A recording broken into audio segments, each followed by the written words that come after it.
Pejgamberi sallallahu alaihi wasallam ka folur pak, mirë po ka thënë shumë, thuaj e kam besuar Allahun. A mjafton me ka? Sa për njerëzve thonë la ilaha illa Allah. Sa për njerëzve thonë unë jam musliman. Sa për njerëzve kanë qenë të namazit, sot e kanë harruar sejdën. Ja muqallibal qulub, o rotullues i zemrave, rotullojnë zemra. A adkhulul janna, a hy une në jannet.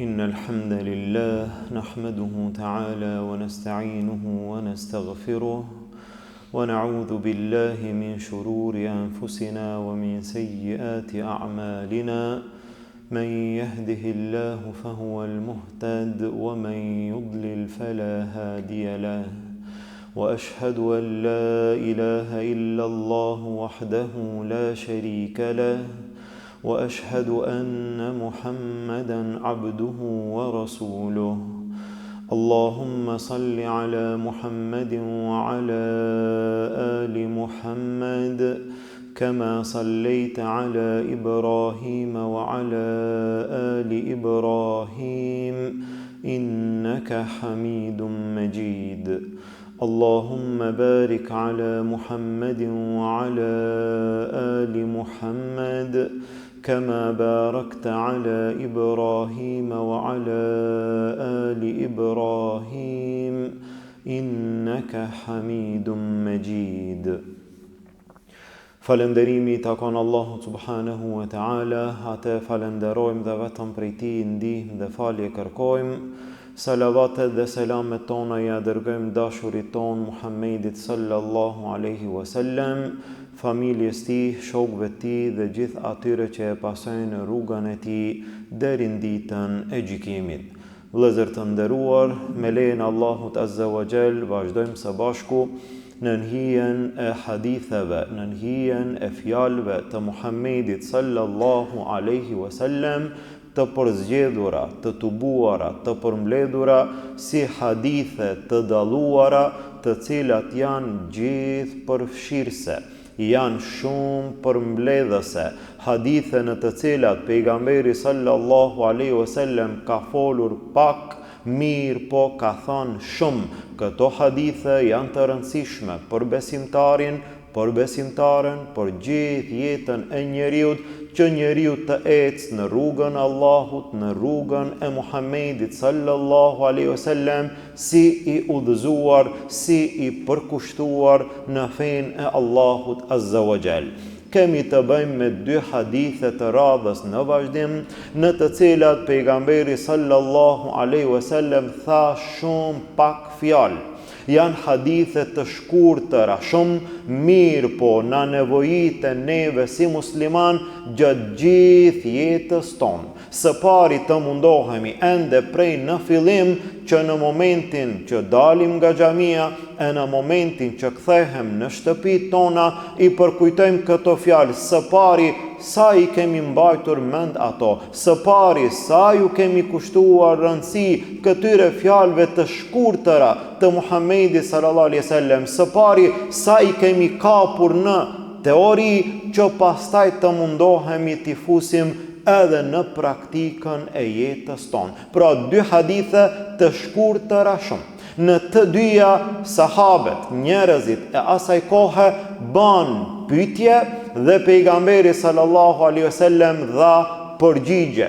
Pyetja e parë në hadithin e parë dhe pyetja e dytë në hadithin e dytë, të dyja këto të rëndësishme shumë për jetën e secilit prej nesh, për imanin, për fenë e secilit prej nesh. Në hadithin e parë të kësaj ligjërate do të ndalemi me atë të cilin e transmeton Ebu Amri apo Ebu Amra.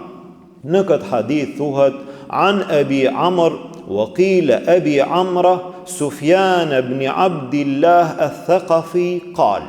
Pra bëhet fjalë për një sahabi i cili quhet apo emërtohet Ebu Amr apo Ebu Amra, për ndryshe emri i tij është Sufjan bin Abdillah, i cili transmeton edhe thot: Qultu ya Rasul Allah, ky sahabi thot, i thash pejgamberit sallallahu alaihi wasallam, ja Rasul Allah, kulli fil islami qawlan la as'alu anhu ahadan ghayrak. Ja Rasul Allah, më thuaj në islam, në çështje që ka të bëj me islamin, më thuaj një gjë për të cilën ma nuk do të bëj pyetje dikujt tjetër pas teje.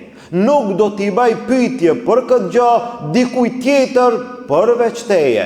Pejgamberi sallallahu alaihi wasallam ju përgjigj për gjithë këtë çështje të madhe, ju përgjigj me një përgjigje mjaft të madhe, e cila rumbullaksohet me pak fjalë apo me 2 fjalë. Pejgamberi sallallahu alaihi wasallam tha, Qul amantu billah thumma istaqim. Thuaj, amantu billah, e kam besuar Allahun, thumma istaqim, e pastaj qëndron në atë fjalë. Ky është hadithi të cilin e nxjerr në sahihun e tij Imam Muslimi rahimahullah. Pra ky sahabi shkoi te pejgamberi sallallahu alaihi wasallam. Ju drejtua atij, dashti që të merr një porosi, që të merr një këshill, që të merr një dituri. Mirë po, ne mund të analizojmë dhe të shohim interesimin e atyre njerëzve. Shikoje çfarë pyetje dhe shikoje pyetja në çfarë mënyre është përmbledhur. Nuk ka as 5 rreshta, as 10 rreshta, as 2 faqe, është pyetje në një rresht. Mirë po, kjo pyetje kërkon shumë. Kjo pyetje është e madhe. Interesi i kësaj pyetje është shumë i madh. Me pak fjalë, ja Rasul Allah, ma të regon një gjë në çështjet e islamit që ka të bëj me fenë Allahut Azza wa Jall. Mirë po, për te ma une nuk do t'i bëj pyetje dikujt tjetër. A ka mundësi dikush t'i ban pyetje dikujt tjetër, duke qenë pejgamberi sallallahu alaihi wasallam, kanë thënë dietarët, ka mundësi që dikush i cili është nga sahabët, mirë po ka më pak dituri, ka mundësi të ju ban pyetje sahabeve tjerë të cilët kanë ma shumë dituri. Ka mundësi që ky njeri t'i ban pyetje Abu Bekrit, Omerit, Othmanit, Aliut, pastaj Abdullah ibn Mesudit, Abdullah ibn Abbasit, e kështu me radhë. Jo, ma thuaj një fjalë. Ma thuaj një fjalë që ma për te nuk do t'i baj pyetje dikujt tjetër. Një këshill që ajo këshill do të mjafton për gjithë jetën. Pejgamberi sallallahu alaihi wasallam, dhe shikojeni përgjigjen dhe analizojeni përgjigjen. Pejgamberi sallallahu alaihi wasallam ka folur pak, mirë po ka thënë shumë. Si ka mundësi tash këtij njeriu me ia dhënë një përgjigje me pak fjalë, përgjigje të shkurt, mirë po do t'i ban dobi gjatë gjithë jetës, jo vetëm për në dunja dhe në ahiret. Pejgamberi sallallahu alaihi wasallam u përgjigj me 2 fjalë. Mbajeni mend këtë hadith, është shumë i shkurtër kur të dalësh prej xhamie. Cili ishte hadithi? Fillon dhe kujtohesh. Cili ishte hadithi? Një sahabi i bani pyetje pejgamberit sallallahu alaihi wasallam, ja Rasul Allah, ma trego, ma thuaj një gjë për të cilën në çështjet e fesë, për të cilën ma nuk do t'i bëj pyetje dikujt tjetër. Pejgamberi sallallahu alaihi wasallam u përgjigj. Kul amantu billah. Kjo është përgjigja, apo pjesa e parë e përgjigjes, gjysma e përgjigjes. Kul amantu billah. Thuaj, amantu billah, e kam besuar Allahun Azza wa Jall. Kjo është së pari. Nga se pak te nuk vlen asgjë tjetër. Nëse nuk e ke besuar Allahun, pastaj ban çka të duash, qoftë e mirë apo e keqe, nuk vlen. Nga se për të ndërtuar një gjë së pari duhet të jetë imani. Kul amantu billah. Thuaj, e kam besuar Allahun Azza wa Jall. Thuaj, çka nën kupton thuaj, para se të themi obligohemi që të themi me zemër, para se të themi me fjalë, obligohemi që së pari të kemi bindje të plot në Allahun Azza wa Jall. Pra kjo pjesë së pari e përfshin besimin me zemër në Allahun Azza wa Jall. Pastaj deklarimin e atij besimi. Thuaj la ilaha illa Allah. Beso së pari në la ilaha illa Allah. Pastaj thuaj la ilaha illa Allah. Besoje Allahun Azza wa Jall ashtu siç ka urdhëruar Allahu dhe ashtu siç e ka përshkruar Allahu veten në Kur'an dhe ashtu siç e ka përshkruar Muhamedi sallallahu alaihi wasallam Allahun në hadithet të vërteta. Besoja Allahun me gjitha emrat e tij, besoja Allahun me gjitha cilësitë e tij dhe thuaj amantu billah. Thuaj e kam besuar Allahun. A mjafton me kaq? Sa për njerëzve kanë thënë edhe thonë amantu billah, e kam besuar Allahun. Sa për njerëzve thonë la ilaha illa Allah. Sa për njerëzve thonë unë jam musliman. Mirë, po nga ana tjetër e sheh që një gjë e tillë mbetet vetëm fjalë. Për atë pjesa e dytë e hadithit apo gjysma tjetër e hadithit e cila nuk ndahet njëra nga tjetra, pejgamberi sallallahu alaihi wasallam e porositi këtë njeri që të na porosit edhe gjithë neve pas tij. Tha pejgamberi sallallahu alaihi wasallam Qul amantu billahi thumma istaqim. Thuaj së pari, thuaj mirë, po pastaj qëndro në atë fjalë. A ke thonë la ilaha illa Allah? Po. A ke thonë amantu billah? Po. A ke thonë që unë jam musliman? Po. Qëndro në atë fjalë. Këtu fillon problemi, nga se të thuhet me fjalë është shumë e lehtë. Mirë, po pastaj ata që kanë thonë amantu billah, sa qëndrojnë në këtë fjalë, sa janë të qëndrueshëm. Ti vetë pohon me fjalë që adhurimi i takon vetëm Allahut, nuk i takon adhurimi dikujt tjetër pos ti, e ti në jetën tënde kënde adhuron. Këtu është problemi. Thumma istaqim, e pastaj qëndro stabil në dinin e Allahut Azza wa Jall. Sa prej njerëzve e kanë thënë shahadetin dhe pas një kohe e kanë marrë në përkamb atë. Sa prej njerëzve kanë thënë jemi musliman, mirë, po Islami është larg tyre. Sa prej njerëzve deklarojnë që janë pjesëtar të këtij dini, mirë, po nuk i lidh asgjë me këtë din, ndoshta përveç se emri. E ku janë ibadetet? E ku janë kufit e Allahut? E ku janë ndalesat largimi prej tyre? E ku është qëndrueshmëria në fenë e Allahut Azza wa Jall? Andaj Allahu Azza wa Jall tha në Kur'an innal ladhina qalu rabbuna Allah, ata të cilët thanë Zoti jon është Allahu, thumma istaqamu, e pastaj qëndruan. Këta janë ata që kërkohen. Ata të cilët thanë rabbuna Allah, thumma istaqamu, pastaj qëndruan, tatanazzalu alejhimul malaikatu alla takhafu wala tahzanu. Këtyre njerëzve ju zbresin me lajket, mos u friksoni, mos u piklloni, wa abshiru bil jannati allati kuntum tu'adun, dhe përgëzohuni me xhennetin Allahut i cili u është premtuar juve. Pra qëllimi nuk është vetëm të deklarohet, qëllimi nuk është vetëm të thuhet, synimi nuk është vetëm hapi i parë, synimi është hapi i parë dhe me këtë deri në vdekje. Dhe sa për njerëzve e kanë pranuar Islamin, e kanë pranuar udhëzimin, e kanë filluar ibadetin, i janë përkushtuar fesë Allahut Azza wa Jall. Mirë po pas një muaji, mirë po pas një viti, mirë po fatkeqësisht kemi raste pas 5 viteve, pas 10 viteve çka u bë me filanin? Subhanallah.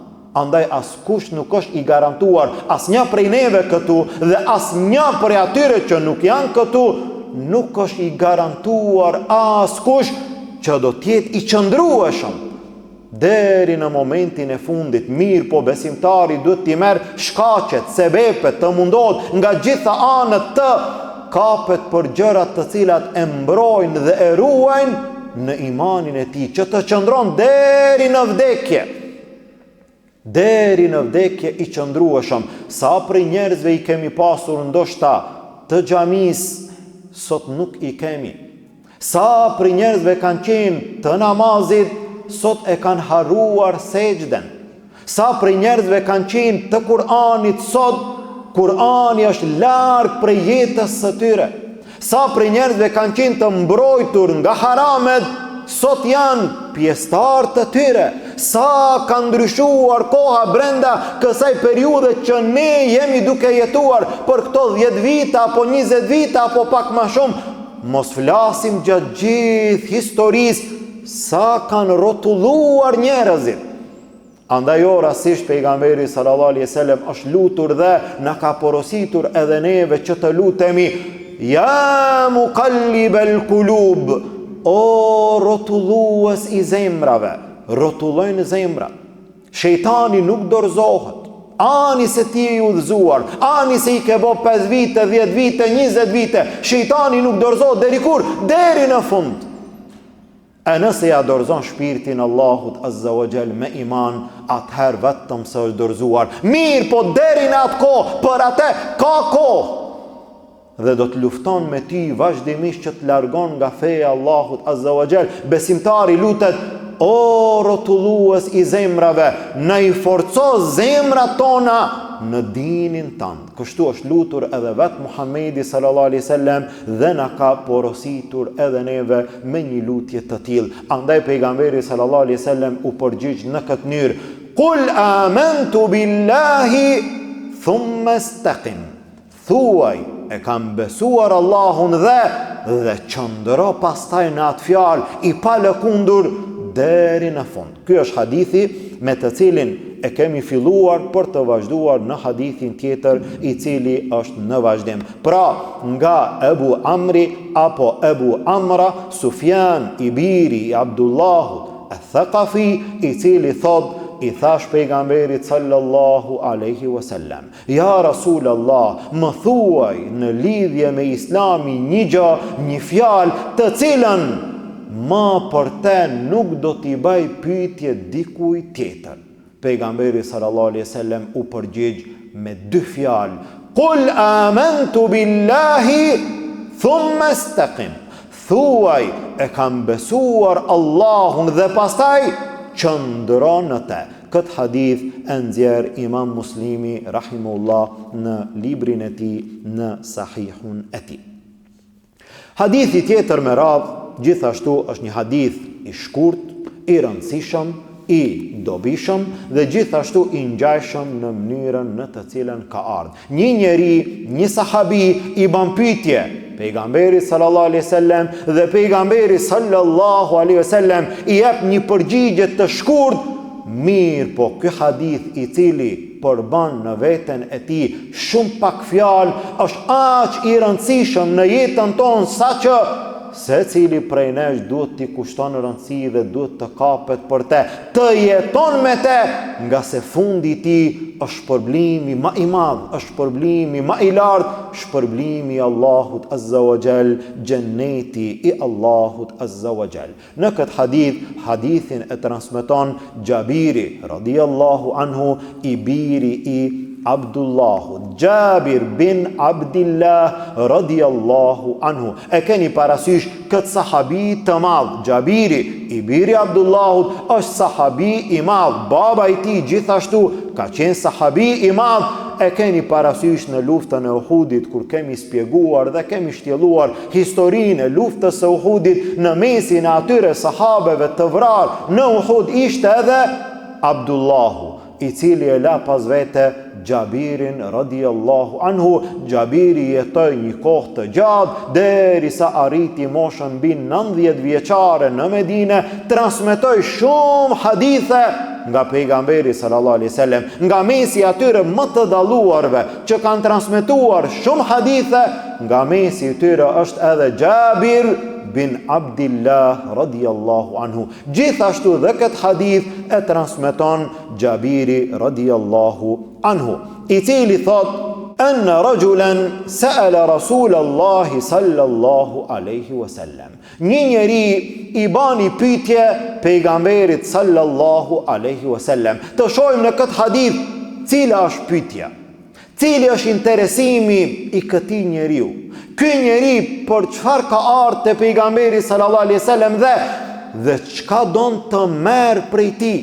Ky njeri bani pyetje dhe tha: Ara'ayta idha sallaitu al-maktubat, ja Rasulallah, nëse unë i fali 5 kohët e namazit, namazet farze, wa sumtu Ramadan, dhe agjeroj muajin e Ramazanit, pra agjerimin farz, wa ahlaltu al-halal, dhe e pranoj halalin si halal, wa harramtu al-haram, dhe e pranoj haramin si haram, walam azid ala dhalika shay'a, dhe përveç kësaj nuk shtoj asnjë gjë. Subhanallah, shikoj çfarë pyetje, shikoj çfarë përshkrimi dhe shikoj çfarë interesimi. Pas gjithë kësaj, a adkhulul janna, a hy une në xhennet? Pejgamberi sallallahu alaihi wasallam u përgjigj pas gjithë kësaj pyetje me një fjalë. Tha pejgamberi sallallahu alaihi wasallam: "Naam, po, ti nëse i ban gjitha këto ti hyn në xhennet."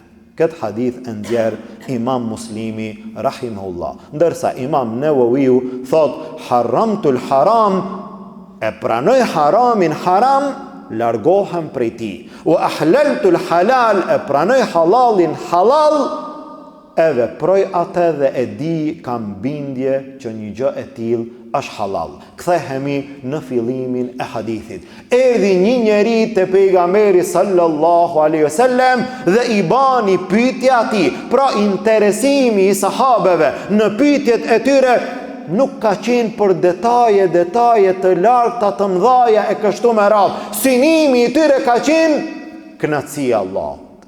Synimi i tyre ka qenë imani i tyre i plot, i sigurt, stabil në fenë Allahut. Synimi i tyre ka qenë shpërblimi, xheneti i Allahut. Ja Rasulallah, kjo është gjendja ime. Unë me pak fjalë, nëse i fali farzet, unë e falem 5 herë në ditë, i fali vetëm farzet. A ban kështu? Nëse unë i fali vetëm farzet, pra bëhet fjalë vetëm për gjërat obligative, vetëm gjërat kryesore. Kjo nuk nënkupton që njeriu t'i lën sunetet, njeriu t'i lën ibadetet, njeriu t'i lën ato gjëra nga të cilat ka shumë shpërblime. Mirë po, nëse unë nuk i fali sunetet, unë i fali vetëm farzet, dhe kjo është dallimi ndërmjet farzeve dhe suneteve, dhe këtë dallim nuk e bëjmë ne, nuk e bëjnë njerëzit. Këtë dallim e ka bë Allahu azza wa jall. Sa për njerëzve ua kanë randuar gjërat të tjerave duke e bë patjetër. Nësa raste njerëzit thonë ose krejt ose hiç. Une kur të falem, une nuk falem, ama kur të falem, ose krejt, ose hiç, dhe në fund, hiç. Kjo është katastrofë, kjo është fatkeqësi, në fund, hiç. Nëse unë i fali farzet, po ti fali farzet, feja Allahut azza wa jall është e lehtë, fali farzet. Je në punë, fali farzet. Je në shkollë, fali farzet. Kudo që t'jesh, fali farzet. I arrite sunetet, elhamdulillah. Ki mundësimi i falë sunetet, elhamdulillah. Po a ka ma mirë? Nëse ti falë edhe farzet edhe sunetet, mirë po sunetet janë sunet dhe nuk janë farz. Këtë dallim kush e ka bë? E ka bë Allahu azza wa jall. Dhe tash Dhe tash ti kur mundohesh me ngarku njeriun ma shumë se sa e ka obligu Allahu, dhe ti thu namazi i drekës i ka 10 rekate, ndërsa namazi i drekës i ka 4 rekate, 4 rekate farz, ato tjerat janë sunet. Ti nësi i fal 4 farz, ti pastër, nuk ki gjunan dhe Allahut azza wa jall. I thu namazi i Yacis i ka 13 rekate. Subhanallah, dha e mendon 13 rekate, vallaj pak si shumë. Dhe në fund, po ti fali 4, ato 4 fali. Pastaj agjërimi farz është 1 muaj Ramazan, u kry. Po ti nëse don me agjeru na file vullnetare, elhamdulillah, mundesh me agjeru ditën e Ashurës, mundesh me agjeru ditën e Arafatit, mundesh me agjeru e hanë e ejte, mundesh me agjeru një ditë po, një ditë jo. Këto të gjitha janë ibadete nga të cilat ka shpërblime të mëdha, mirë po, obligimi është vetëm aq. Mos me ngarku ma shumë. E pastaj, ai i cili don xhenetin dhe ma lartë, shkallët ma lartë se të tjerët në xhenet, po, ka mënyra, ka rrugë, ka ibadete që ti mundesh me bë shumë. Mirë po, nëse janë vetëm farzët, vetëm obligimet, shikoje ky njeri. Ja Rasulallah, nëse unë i fali vetëm farzët, 5 herë në ditë, vetëm farzët, në rregull. Pastaj, nëse agjeroj Ramazanin, vetëm Ramazanin, e pastaj këtu dikush ka mundësi me bë pyetje, e ku është zekati? E ku është haxhi? Disa kanë thonë ndoshta zekati edhe haxhi nuk kanë qenë obligim në atë kohë, janë bë obligim ma vonë. Mirë po një gjë e tillë mund të thuhet për haxhin, nuk mund të thuhet për zekatin. Haxhi, ndoshta kur ky njeri ka bë pyetje, haxhi ende nuk është bë farz. Dhe pejgamberi sallallahu alaihi wasallam nuk e ka përmendur. Mirë po zekati o i bë farz para agjerimit të Ramazanit. Këtu është përmendur agjerimi i Ramazanit, nuk është përmend zekati. Për çfarë arsye? Dietarët kanë thënë, ndoshta pejgamberi sallallahu alaihi wasallam e ka pas parasysh që ky njeri nuk e ka obligim zekatin. E ka njoft, e ka ditur që ky nuk ka pasuri, ky nuk e ka obligim zekatin, atëherë është në rregull. Zekatin nuk e ka obligim, se s'ka pasuri, ama namazin e ka obligim. Agjerimin e Ramazanit e ka obligim, zekatin nuk e ka obligim, se nuk ka pasuri. Haxhi ndoshta ende nuk ka qenë obligim në atë kohë, apo edhe nëse ka qenë obligim, ai i cili nuk ka pasuri nuk e ka obligim edhe haxhin. Ky njeri nëse i fali 5 kohët e namazit, pastaj e agjeroi muajin e Ramazanit, pastaj 2 gjëra të rëndësishme. Wa ahlaltu al-halal, e besoj, e pranoj halalin halal, cilin atë që e ka bë Allahu halal. Dhe e besoj, e pranoj haramin haram, atë që Allahu e ka bë haram. Ka thënë dietarët, e besoj halalin halal, çka nënkupton? Nënkupton atë që Allahu e ka bë halal, dhe pejgamberi sallallahu alaihi wasallam na ka porositur, na ka njoftuar, unë e besoj si halal. Mirë po, aty mund të hynë një gjë e cila është mubah, e cila është mustahab, e cila është wajib, mund të jetë e lejuar, mund të jetë e pëlqyer, mund të jetë obligative. Të gjitha këto hynë të halali, këto i baj. Dhe e pranoj haramin haram, çka nënkupton? Kam bindje që është haram dhe atë nuk e veproj. Kjo është shumë e rëndësishme. Halalin halal e ban Allahu, haramin haram e ban Allahu azza wa jall. A i takon një gjë e tillë dikuj tjetër pos Allahut azza wa jall? Kjo është e rrezikshme.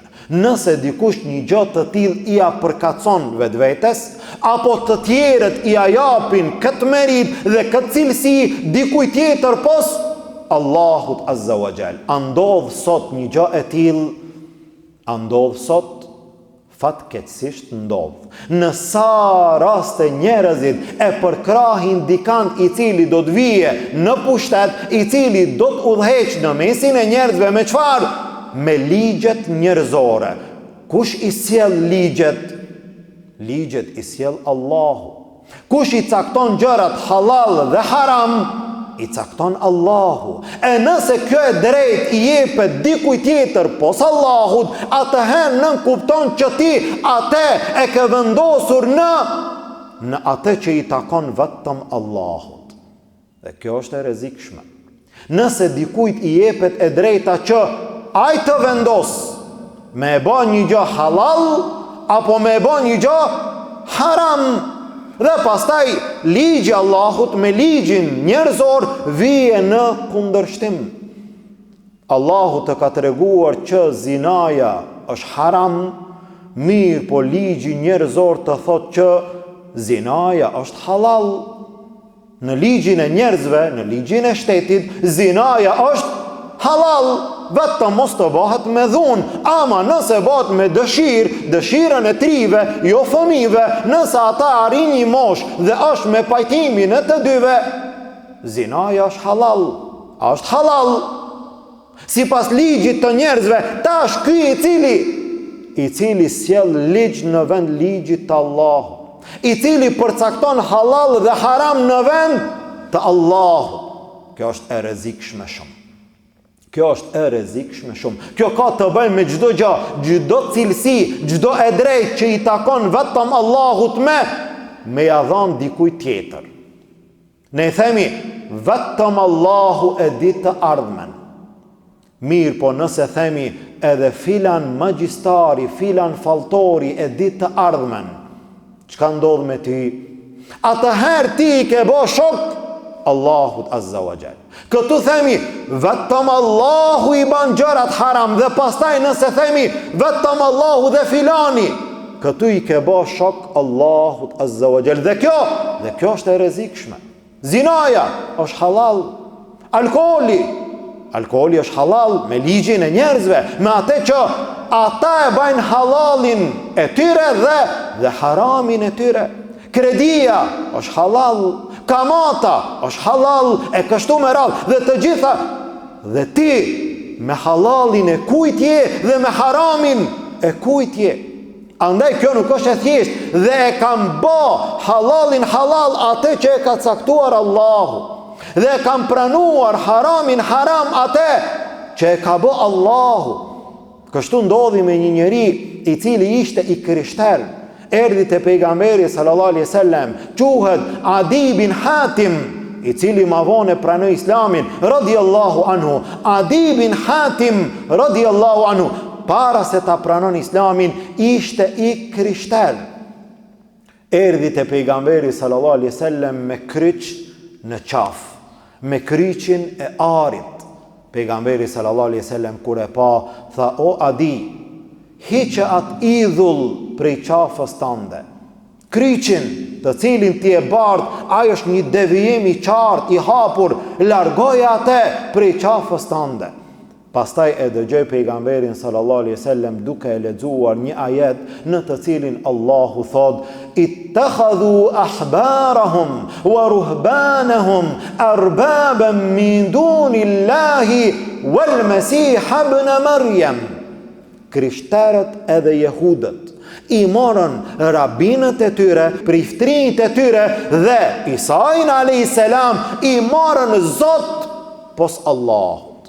Wama umiru illa liya'budu ilahan wahida. Nuk janë urdhëruar njerëzit përveç se ta adhurojnë vetëm Allahun. Atëherë ky njeri, Adi bin Hatim, reagoi edhe tha: ne nuk i kemi marrë Zot.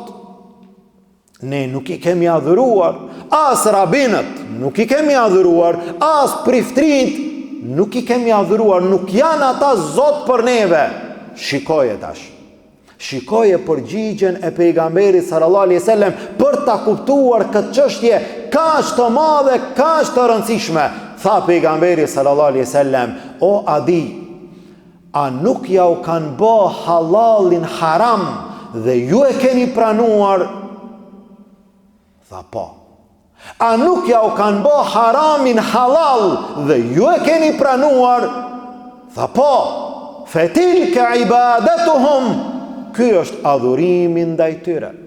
Po ti çka don? Ti e ke marrë Zot atë i cili ai ta ban një gjë halal, ai ta ban një gjë haram. Nëse e pranon dikan që ta ban ti një gjë halal ose haram në vend të Allahut, ti atë e ke marrë Zot pos Allahut. Edhe nëse thua jo, fetilke ibadetuhum, ky është adhurimi ndaj tyre.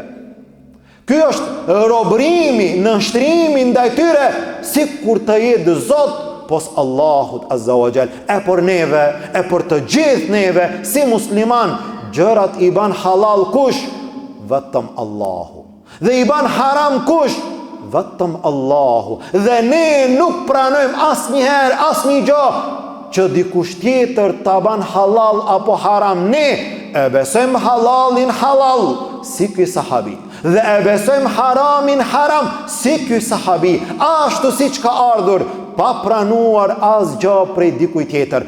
E nëse i baj gjitha këto, e edkhulul janna, kjo është fundi, kjo është pyetja, kjo është interesimi, kjo është synimi, pa interesimet shumë të gjërave të dunjas. Edhe këta kanë jetuar, edhe këta kanë punuar, edhe këta kanë ngrënë, edhe këta kanë pas fëmijë që kanë pas dertin e tyre. Mirë, po synimi më i madh, e edkhulul janna, a hin xhennet.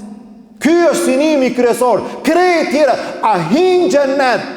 Pejgamberi sallallahu alaihi wasallam tha po, nëse i fal namazet farze, nëse agjeron Ramazanin farz, nëse jep zekatin ai i cili ka pasuri, e jep zekatin farz, nëse shkon në haxh ai i cili ka mundësi, haxhin që e ka farz, e beson halalin halal, haramin haram, ky njeri hyn në xhenetin e Allahut Azza wa Jall. Në një hadith tjetër, në një transmetim tjetër, të ngjashëm me këtë, erdhi një beduin, erdhi prej fshatrave, ju drejtua pejgamberit sallallahu alaihi wasallam në këtë mënyrë, në këtë formë: ja Rasulullah, më trego për një vepër të cilën nëse e baj do të jem nga banorët e xhenetit. Më trego për një ibadet të cilin nëse e realizoj do të jem nga banorët e xhenetit. Pejgamberi sallallahu alaihi wasallam tha: ta adhurosh Allahun, mos t'i bash shok atij. Pastaj ta falësh namazin farz. Përsëri e sheh të njëjtën përgjigje nga pejgamberi sallallahu alaihi wasallam. Ta falësh namazin farzet, namazin i cili është farz, mos ta lash asnjëherë. Ta japësh zekatin i cili është farz. Ta agjerosh Ramazanin, agjerimin i cili është obligativ. Pastaj ky njeri pasi e mori përgjigjen, pra ta falësh namazin në këtë transmetim, ta japësh zekatin, ta agjerosh Ramazanin. Ky njeri tha: pasha atë i cili të ka dërguar me të vërtetën, unë do t'i baj këto. Nuk do të shtoj asgjë, nuk do të paksoj asgjë. Subhanallah. Fale namazin farz. Sa i lehtë është dini Allahut Azza wa Jall. Sa e lehtë është kjo rrugë. Sa e lehtë është një njeriu të mundohet të arrijë kënaqësinë e Allahut Azza wa Jall. Unë do ta fali namazin farzet, do ta jap zekatin që e kam farz, do ta agjeroj Ramazanin i cili është farz. Unë nuk do të shtoj asnjë gjë, nuk do të paksoj asnjë gjë. Dhe u largua ky njeri. Pejgamberi sallallahu alaihi wasallam tha: kush don që ta sheh një njeri prej banorëve të xhenetit, le ta sheh filanin. Subhanallah. Prej banorëve të xhenetit me çfarë? Me pak, nëse njeriu përkushtohet në atë që urdhëron Allahu Azza wa Jall. Në një hadith tjetër tha: nëse e thot të vërtetën, do të jetë prej banorëve të xhenetit. Pra këto janë dy hadithe në të cilat sahabët bën pyetje, pejgamberi sallallahu alaihi wasallam dha përgjigje. Janë hadithe të shkurta, mirë, po kuptimi i tyre është i madh, rëndësia e tyre është e madhe. Pra hadithi i fundit me të cilin jemi ndalur sonte, kemi jetuar me pak fjalë, kemi shtjelluar, kemi thënë shumë pak fjalë, mirë, po është shumë e rëndësishme që atë ta bartim me vete, ta marrim në shtëpia tona, në familjet tona, e sidomos në jetën tonë të përditshme, në praktikën e jetës tonë. Ky hadith të cilin e transmeton Gjabiri i biri Abdullahut radhiyallahu anhuma, i cili tha, erdhi një njeri te pejgamberi sallallahu alaihi wasallam dhe bani pyetje. Ky njeri bani pyetje dhe tha, ja Rasulullah, nëse i fali namazet farze, nëse agjeroj muajin e Ramazanit, nëse e besoj e pranoj halalin halal dhe e besoj e pranoj haramin haram, a hi në xhennet? Pejgamberi sallallahu alaihi wasallam ju përgjigj, po, ky njeri hyn në xhennet. Ky ishte hadithi të cilin e transmeton gjithashtu e nxjerr Imam Muslimi rahimullah. Mbetet për neve që t'i marrim këto fjalë, këto porosi, këto këshilla të Muhamedit sallallahu alaihi wasallam dhe të mundohemi të jetojmë me ato gjatë gjithë jetës tonë. T'ia dorëzojmë shpirtin Allahut azza wa jall, ashtu si Allahu është i kënaqur. Elusim Allahun azza wa jall, Allahu të na ban prej atyre që i dëgjojmë fjalët e Muhamedit sallallahu alaihi wasallam, i mësojmë fjalët e Muhamedit sallallahu alaihi wasallam, i jetojmë fjalët e Muhamedit sallallahu alaihi wasallam, e Allahu na mundson në ditën e gjykimit të pim nga dora e tij, nga haudi i Muhamedit sallallahu alaihi wasallam. Elusim Allahun azza wa jall, Allahu të na bashkon me te, me pejgamberët tjerë, me sahabet në xhennetet e tij. Amin. Walhamdulillahi rabbil alamin. Wa subhanaka Allahumma bihamdik, ashhadu an la ilaha illa ant, astaghfiruka wa atubu ilayk.